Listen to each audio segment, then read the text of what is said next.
accident. And the judge says, you're too old to drive. And he loses his car. But in the interim, gains the acquaintanceship with a lady who's played by Jean Smart. And they fall in love. And now he's establishing a relationship. He still wants his car and his license, and the whole thing's like old. But it's very funny and very warm. So 2 o'clock yesterday morning, we were finishing filming, and I'm saying to the guys, my God, I gotta get back to Los Angeles. The car that's gonna pick me up and take me to the airport comes at 5, 2-hour drive, and it's 2 o'clock in the morning. I gotta get back. And we finished filming at 2 o'clock. I jump in the car. 2 hours later, and there was a holdup in the freeway. The cops stopped traffic at 2 o'clock, 3 o'clock in the morning for some repair. And I'm saying, Jesus, I gotta get to Comic-Con. I gotta get to Buffalo. Yeah! So I get there yesterday morning, home at 4 o'clock. My beautiful wife is waiting for me. Can you imagine? Devotion after 18 years of marriage. So here you are. I lie down for half an hour, and then I get up. I wash my face. The car comes. I get in the airplane. We get to Detroit. We're good. Got to take the commuter from Detroit to here. It's delayed. That's what I said. Oh. There's a plot afoot, so that I can't get to Nickelodeon, what are we? and we arrived. We got here 3 hours late. So it's been an adventure to get to the Comic-Con, which we desperately wanted to be here with. So the idea is, like, you ask a question, and I'll answer it in some manner. Either I'll avoid answering it, or I'll answer it and amplify it, or I'll do something else. So I see a microphone here, and is there a plan of who comes up and asks questions? Or somebody want to stand up and go to the microphone, and nice and close to the microphone so we all hear it.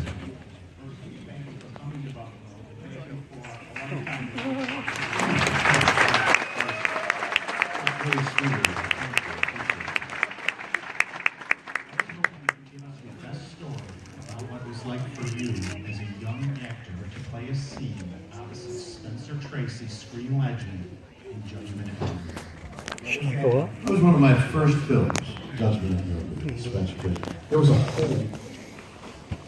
whole list of famous actors at the time. Judy Garland, Montgomery Clift, Burt Lancaster. You know how ephemeral fame is. I say those names and 9/10 of the audience goes, who? Anyway, they were famous movie actors at the time, and Spencer Tracy was this wonderful actor who had been in films for a long time. And I played an aide to a lawyer, so I sat at the lawyer's table during the trial of these Nazi war criminals. It was quite effective, quite a wonderful film, and got all kinds of awards. So I had the experience as a young actor coming into Hollywood, being in the company of these incredible people. So I watched Montgomery Clift, who was famous, and he was a great friend of Taylor, Elizabeth Taylor. So I mean, the whole hierarchy of Hollywood, like close associates of Montgomery Clift, who had a terrible, who was a beautiful young man, had a terrible car accident. He was disfigured. They did some cosmetic surgery on him, and he was still a good-looking guy, but not like he had been. He was a close friend of Elizabeth Taylor's. But as a result of many conflicts in his nature, he drank a lot. He was an alcoholic. And towards the end of his career, which Judgment at Nuremberg was part of, he was drunk. So he came on the set and he was drunk. And so I guess, you know, if you're drunk and you're supposed to do something like drive a car, you can't, right? I mean, DUIs. What's a DWI? I kept hearing that. Is that the same as a DUI? Driving under the influence is a DUI. A DWI is driving while intoxicated. So is that the same thing? It's worse. DWI is worse. It's worse Yeah. than it.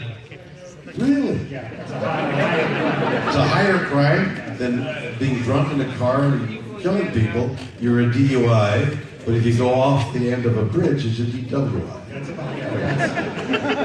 So if you're driving a car and you're drunk, imagine what it is if you've learned lines and you're drunk.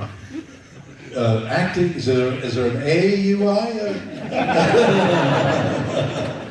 Acting under the influence. So that's what he was. So I remember he had a scene that I remember, wow, he was so effective. Hey there, are you looking at the picture? He was drunk. I went, wow, he is really a great actor. Picture. He was drunk. Burt Lancaster played a Nazi. He was one of the bad Nazis, and that it was a misstatement. All Nazis were bad. He was one of the worst Nazis. So you know, he had that grit. You know, look at me, Burt Lancaster. So he played the bad Nazi. Look at me, I'm a bad Nazi. And he had one day in the studio.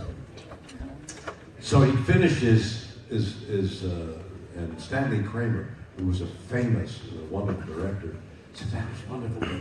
Give Burt a hand, and the cast, everybody applauded Burt Lancaster for doing this one day's work. That's all he had. And he left.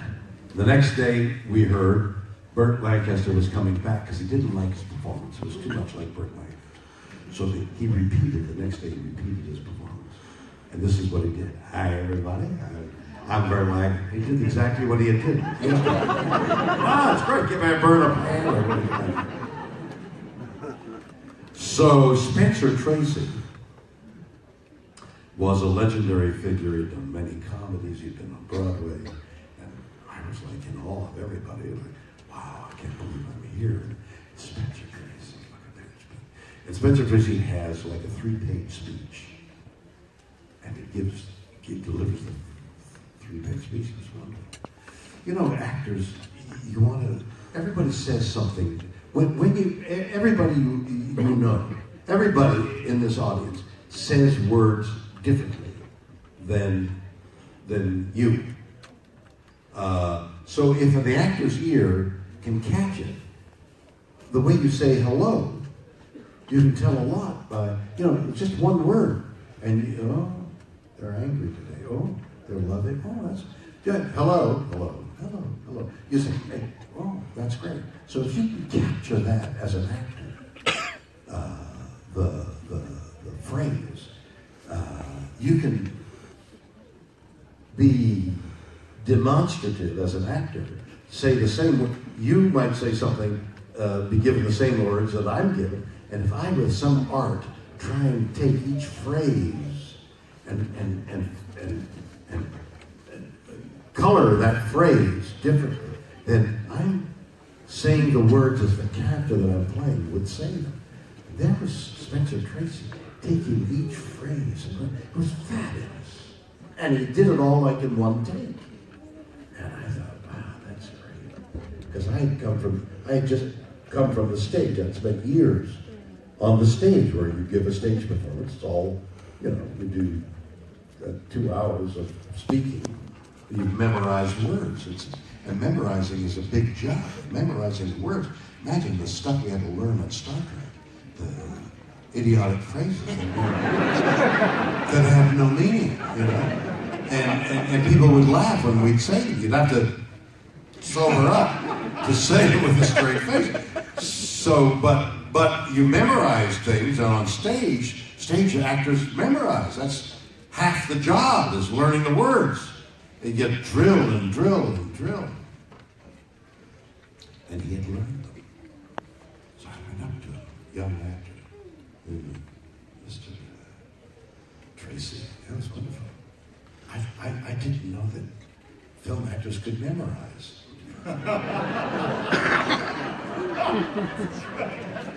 He never spoke to me after that.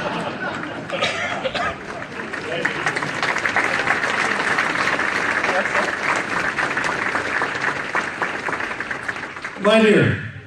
My son. Wait a minute. You got a problem, little you. That's it. There you go. You're good now. Right into it. My son. Kiss it. My son is a Green Beret. What?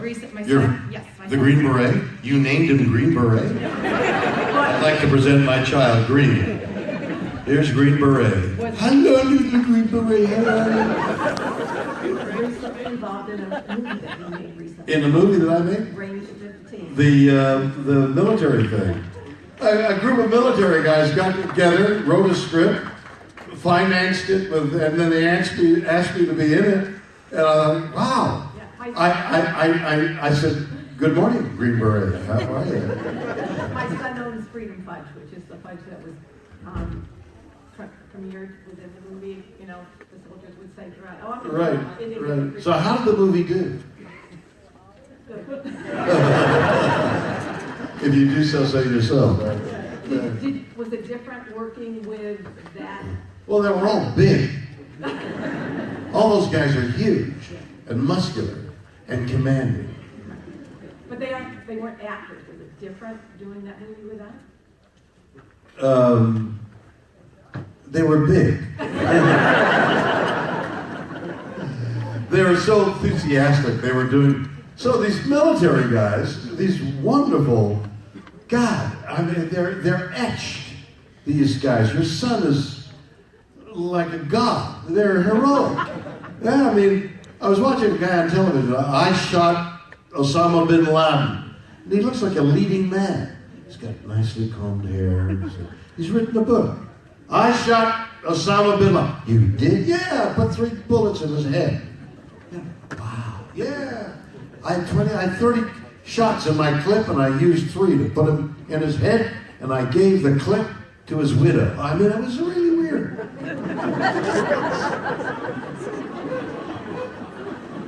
But they're fantastic, and your son is among them. So to be among these heroes was extraordinary for me. Yeah. Thank you. Yeah.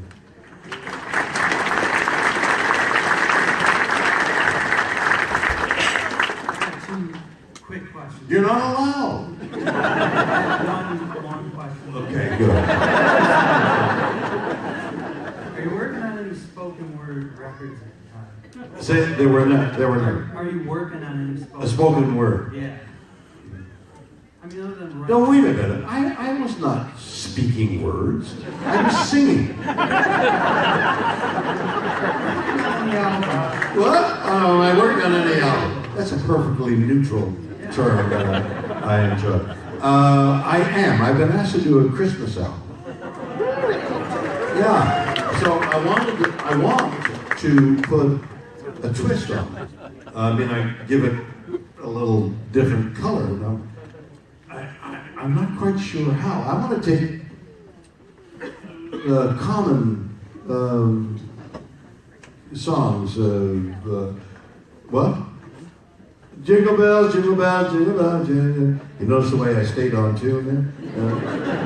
And do something different with it, but I'm not quite sure. So I've been asked to do it.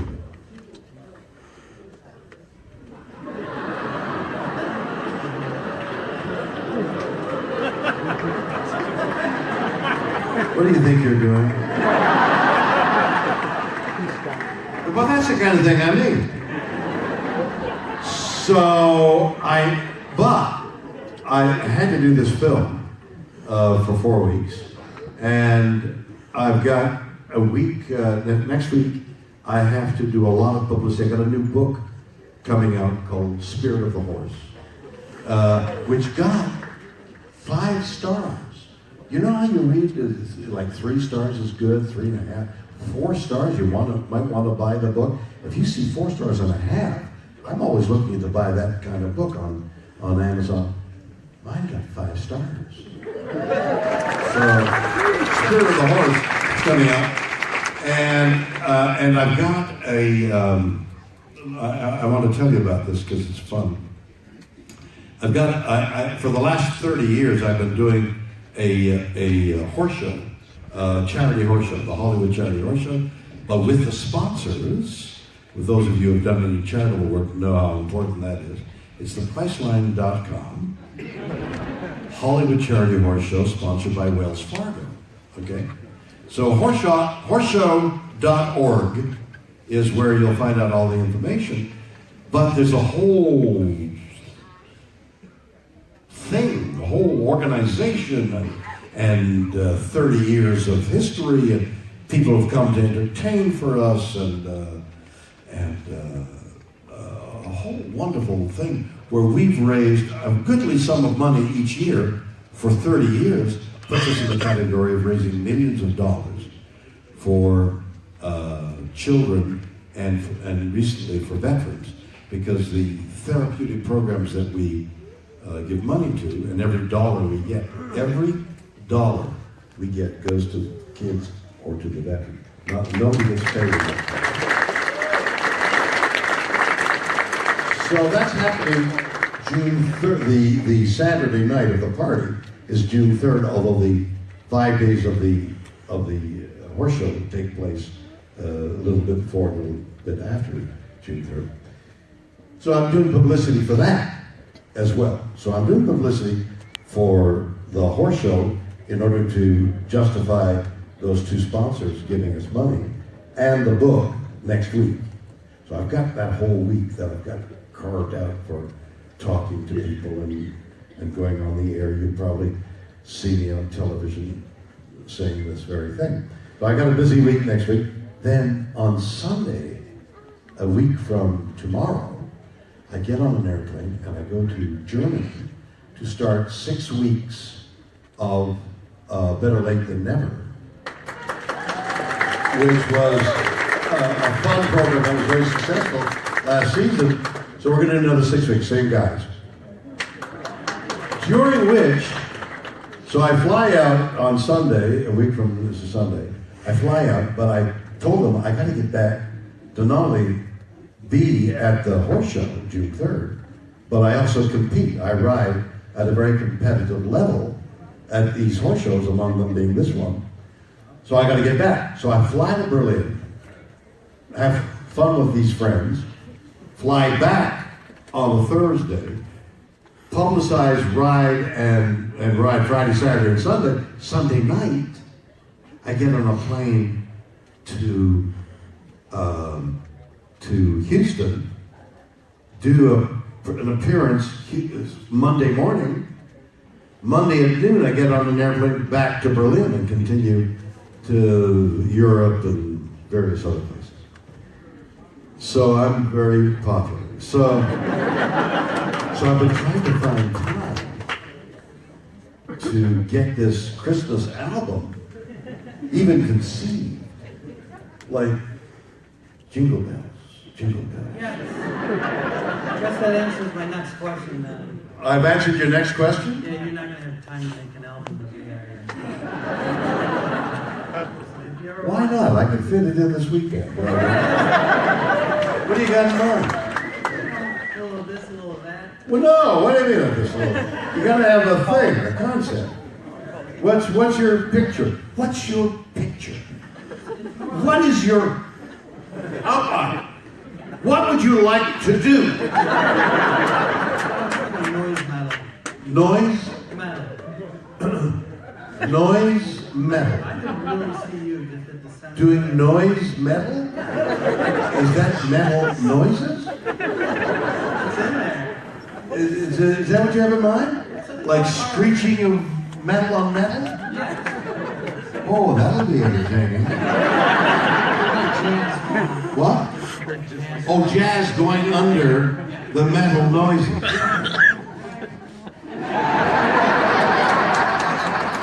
I could have said that, or I could have said, And what do I do? Do you? Do me? Yeah. Doing mental noises. No, I'm not doing noise metals, and I'm not doing the background. What am I doing? No, you're in the forefront. I give you a script of like basically like metal processing. You just kind of read it. Metal processing. Wait a minute. So you put the mercury in the, right? Melt the ore and pour it. Ta-da, ta-da, ta-da. Next.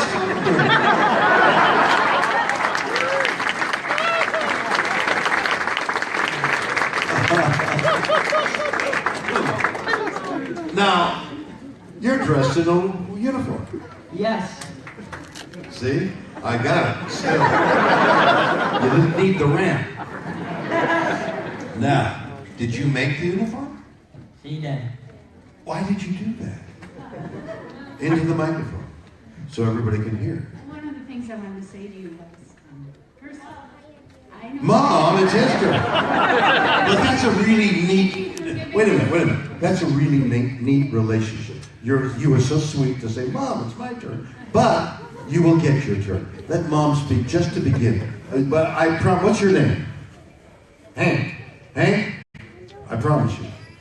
No, don't go anywhere. Stay there. Why did you make the uniform? Into the microphone.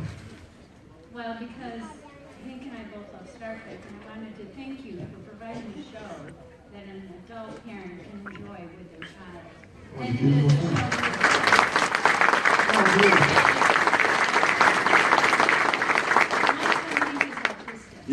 Your son what? My son Hank is autistic. He just thinks he is. He's perfectly fine. Or if you did well in his first year of college, that he would meet on the channel. And we did not know you were coming to Buffalo when we told him this. We live north of here. And Okay, Mom, that's enough. he's doing good. Hey, come here, man. Come here. I want to shake your hand, please.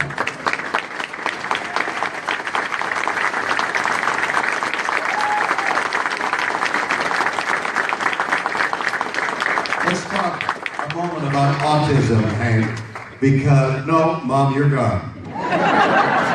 Hank is on his own right here. Hank, get the microphone up there. Perfect. Thank you. Now, Hank,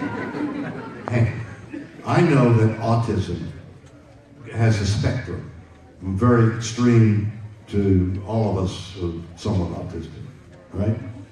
So, what is your feeling about autism? Tell me about how does it affect you? I don't know.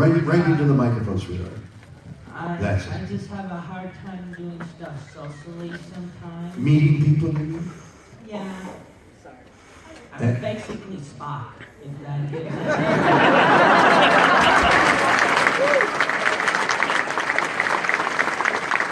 Come on! You've been hiding behind that autism thing. You're really a smart aleck. That's fantastic. That's great, man. And look what happened. Mom, get away from there. He's on his own. He's great. He is fantastic. No more sympathy. He is who.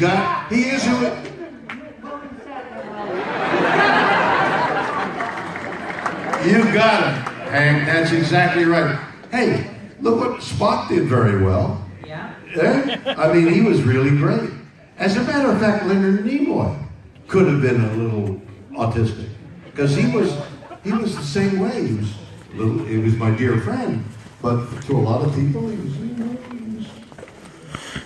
little standoffish. What? He had ears. Shut up. See? So, what? Do you feel that awkwardness in socially? A little bit, really I'm pretty good once I get to know them. But that's everybody, Hank. Everybody's a little shy. They don't, how you gonna like me? Do you know who I am? It sounds fantastic. Where are you in school? Just finished my first year of college. First? Yeah. How you doing? I have 2 majors in CAD, which is like building blueprints for machines, and then digital arts.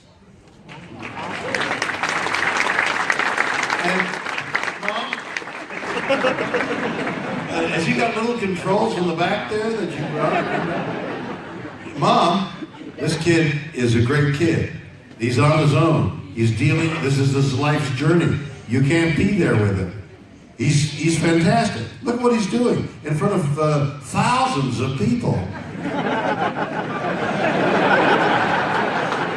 Is my audience larger than Billy D. Williams' audience? So, hey, this is fantastic, man. You should be proud of yourself. Everybody's got their own journey and their own stuff to deal with, and probably not as well as you're doing. What is your dream? What do you want to do?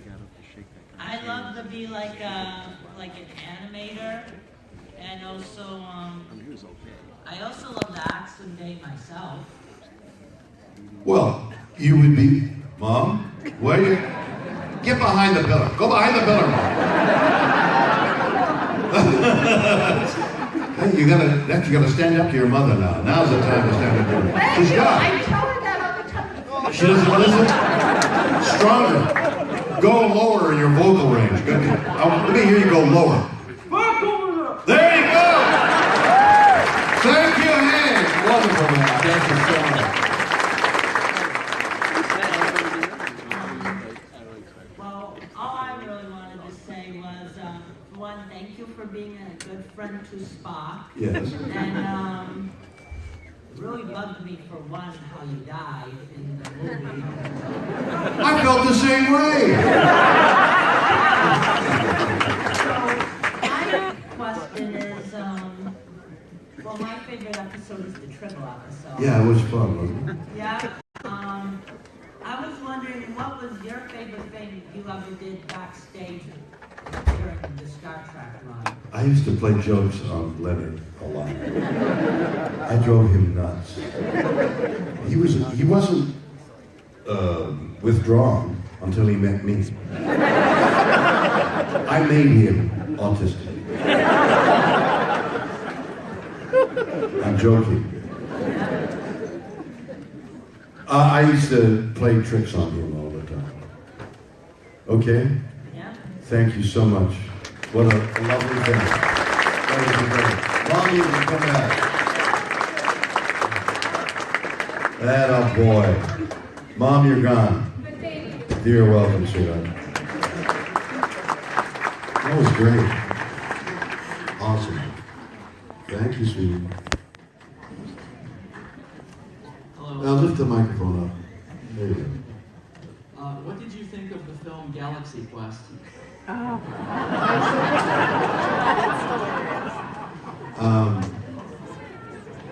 Alan became a friend of mine after that. I just thought he had too much of a stomach. He kept pulling his shirt down like he was imitating me. I never did that. You notice I'm not pulling my shirt down. I'm sucking my belly. It was fun. Is that your question? Thank you. Next. First, Lift that mic up so, there you go. first off, I pull my shirt down all the time so I can get Wait a minute. First off, I pull my shirt down all the time. you put your shirt down all the time? Well, I can see why. I do want to ask you it's a question that both the same thing. The 2004 album, Ben Folds. Ben Folds' album. I love that album. I love that album. I want to know how you came up with that album, but I also want to know specifically how you came up with Common People. With common people. So a group, a couple of guys came into my office. No, stop. Listen to my answer. What are you doing? Good. No, he's good. He'll share that with you. So two guys came into my office one day, and they were from Golden Throat album, where they produced albums that mocked actors who thought they could sing. And there were only two people who had more than one song on the album. It's Nimoy and myself. So they came in, they wanted to make an album, and I knew they wanted to mock me. I had done some work with Ben Folds a couple of times. One popular song, he had an album called the Fear of Jazz, Fear of Pop, Fear of Pop.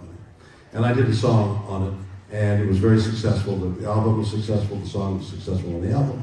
And in fact, I went on stage when he came for a concert in Los Angeles and did the song, and everybody applauded. And so we had established a relationship. So these two guys are in my office saying, we'd like you to make an album. The phone rings. It's Ben Folds on the phone. He's calling to say hello. And I put my hand over the receiver and I said to the guys, would you accept Ben Folds as the producer of the album you want me to make? They said, oh yeah. And I said, Ben, did you produce an album? He says, oh yeah. So the guys leave and I called Ben back and I said, you know, these guys want to mock me. What do we do? And Ben said, let's tell the truth. So I sat down, wrote lyrics to a number of songs. I sent them to him. I went to Nashville, because he lives there. We went into the studio that he now owns, or owned at the time, where Elvis Presley cut so many records. And I did an album with a great musician. He's far more talented than I know of him in his appearances. He had a scholarship as a drummer to some university musical school. He's a fabulous composer. He's an extraordinary arranger. And so he took my lyrics and we started making songs. It was his idea to come up with Common People, because I needed what I do, which is based on my reading of poetry, which is what I'm accustomed to, reading poetry and Shakespeare and stuff like that. So he chose Common People, which has a good lyric to it. And it was his idea to hire, what's his name, Joe? What was his name? Joe Jackson. Thank you. Joe Jackson, who himself is a weird character. He's tall and thin, and when he came into the studio to record, it took 3 hours to warm up. It was him and a piano. So we're all in the studio listening to Joe Jackson warm up, and he's doing things like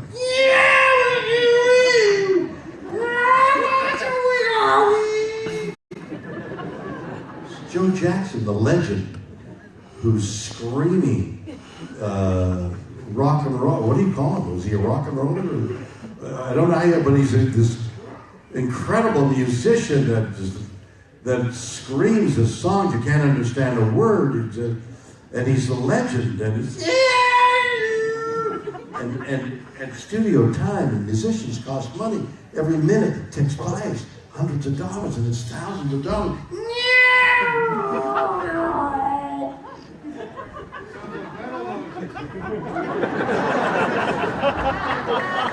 Next.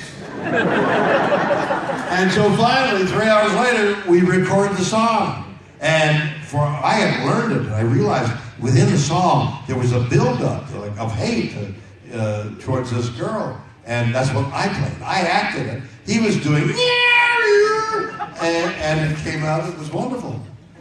Joe Jackson and I, this famous rock and roller, and I do a song on an album called, what do we call it? What? What did I call it? No, I'm talking about the name of the album. The name of the album that you like. Has Been. Maybe I do need to rant, but Has Been is the name of the album. And on Has Been is a cover song, a song that existed with somebody else that we re-recorded with Joe Jackson, and then a whole 10, 12 other songs, the lyrics to which I wrote, and Ben Folds did the music. And I love doing it, and I love the reaction to it. It's been a fabulous reaction. If you find it, which I'm sure you can, it's worth listening to. Thank you. Might have been called that.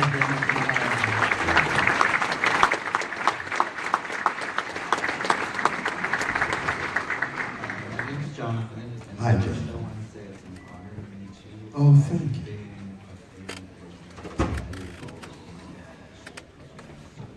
Really? And my question is, what was it like to work with Sandra? What's it like to work with Sandra Bullock? It's like a dog following their master. Sandra, hi Sandra. I'm Bill. Hi Sandra. I felt, you know, I read an article. What's your dog thinking when he looks at you? You know, my dogs, I'm sure everybody's dog. You know, they go, when you go across the room, what are you doing? Is there something I can do with you? And by the way, do you have any treats? They're looking at you. That's the way I work with Sandra Bullock. Don't you? Hi, Sandra. Oh, you're beautiful, Sandra. You're so good looking.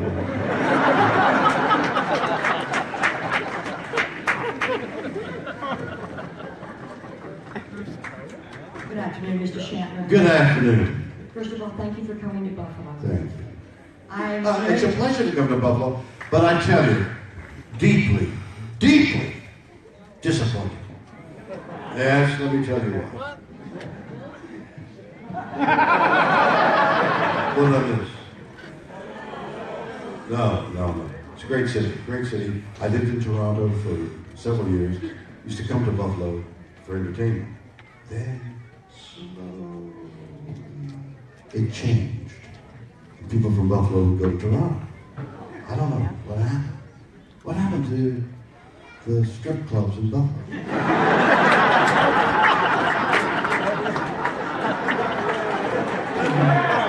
The eating is better in Toronto, I think. And it's worth the trip. But I used to come to Buffalo all the time.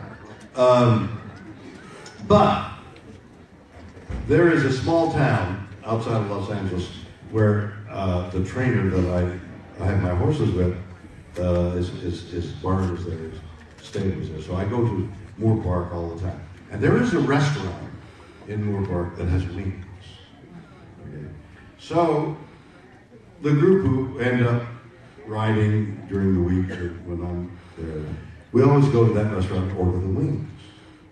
And always we say, oh, these are great wings. But you know, hot wings started in Buffalo. Yes, they did. And I'll bet the wings in Buffalo are better than these great wings. One day, I will go to Buffalo, and I will taste the wings. At Joe's, what is it, Joe? Anchor Bar! Anchor Bottle? Anchor Bar! What's his name? What's his name? Anchor Bar! No. The rest of the story, I'm not following you. So, what's the name? Joe and Teresa. Anchor Bar. Anchor Bar. Anchor Bar. So, wait a minute. So, just prior to coming out, I had lunch. They had some deli stuff. I said, I don't want deli stuff. I want buffalo wings. They said, well, you know, they started. I said, I know they started. I want an order of buffalo wings from Anchor. So they sent it. Comes in a box. It's beautiful. You know, open the box. There were the wings. Oh, you want hot, medium, sour? Hot! Right? Okay? Yeah. So far, so good? Compared to Moore Park, they're nothing. Total disappointment in the Anchor wings. Hot. I'm sorry, Buffalo. You have the good buildings, the hot places inside those buildings. They look fantastic. Buffalo looks more colorful and has a texture to it, far more than any time that I remember when they used to come down here. Buffalo's, I mean, when I look at the Buffalo football team, come on. Don't look there. We're in great shape here. Except for the buffalo wings. Yeah, I know. So it's with pride that you look at Anchor and Buffalo Wings, and I heard 7 people just now go, oh, that's our pride and joy, Anchorage. Oh. Come to Moore Park and order the hot wings. You'll know the wings are there. Mr. Shatner, I'm a native Californian. I Are grew you? up there. Yes. Do you know Moore Park? I've not been there specifically. Wood Ranch. Okay. I want to take a moment to thank you for everything that you've done with your career. I want to take a moment to thank you for bringing a family of 3 together on September 8th, 1966, when the first episode of Star Trek debuted. How sweet. I was 11 years old, and my father and mother and I gathered around the television set every week for 3 years to watch you, Leonard, DeForest, James, Nichelle, everyone. Wow. It became a part of our life, and it bonded us as a family. I also want to thank you personally for being James T. Kirk, for being the force behind the promises that Gene Roddenberry saw in our future humanity. I want to thank you for the dynamic performance you put in the Omega Glory at a time when the Vietnam War was raging, and you taught a 12-year-old girl just what loyalty and patriotism was. I will never forget that. Thank you so much.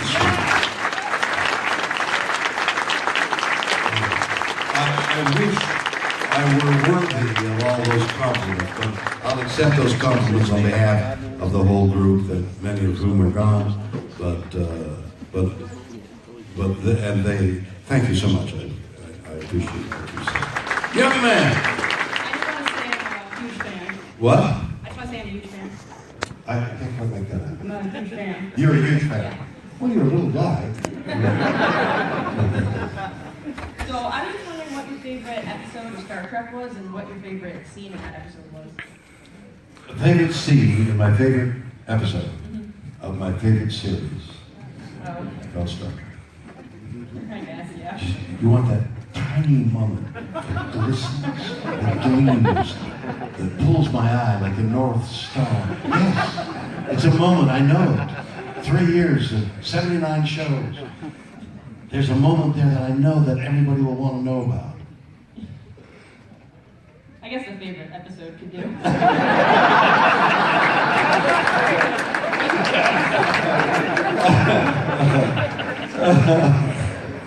You know, the honest answer, I could give you, an episode everybody likes, City Across the River, the triple thing.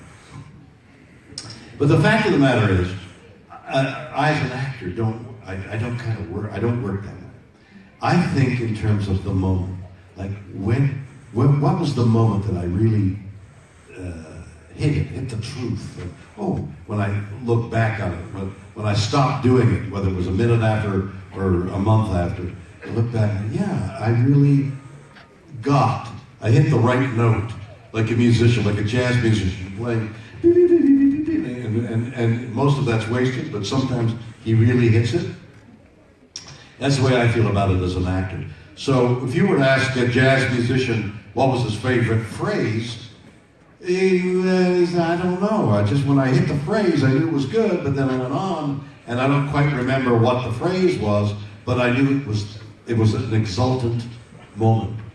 So from time to time in all those shows, I would hit a moment, wow, that was good, that was good. And this movie that I just finished allowed me to be a leading man once again. Kiss the girl, drive the car, do the whole thing at my age.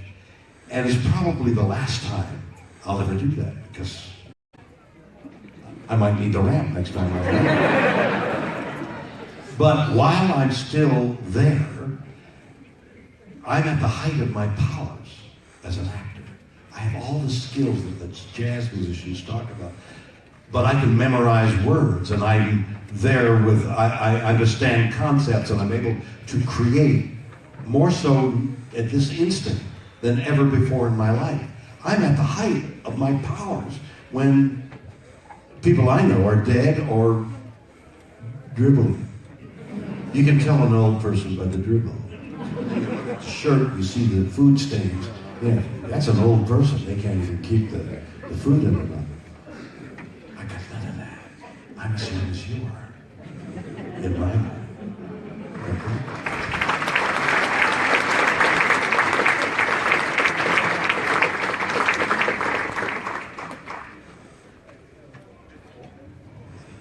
I'm good for time.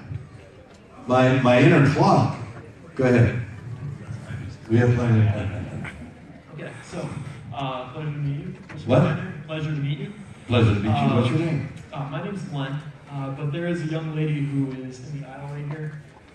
Yeah, her progress is impeded, coming Yes? to the mic, so she'd like to ask you a question, but she can't. Yes, Okay. I'll repeat out loud. Go ahead. I really like Better Late Than Never.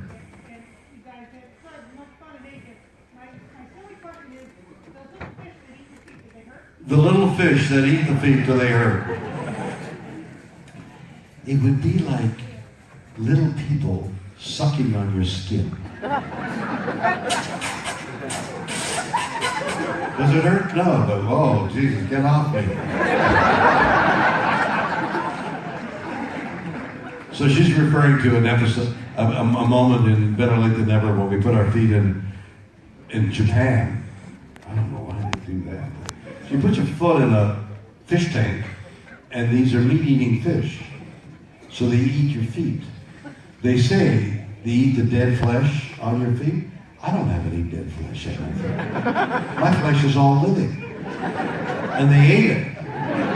They ate my living fish flesh. The fish flesh. The flesh fish. They're called flesh fish. But they're just a flash in the plan. They're a flash fish flesh. Christmas album. Merry Christmas, flesh fish. Okay? That was a lovely way of putting her progress is impeded. That's her impeded carries with it. Pied is French for foot.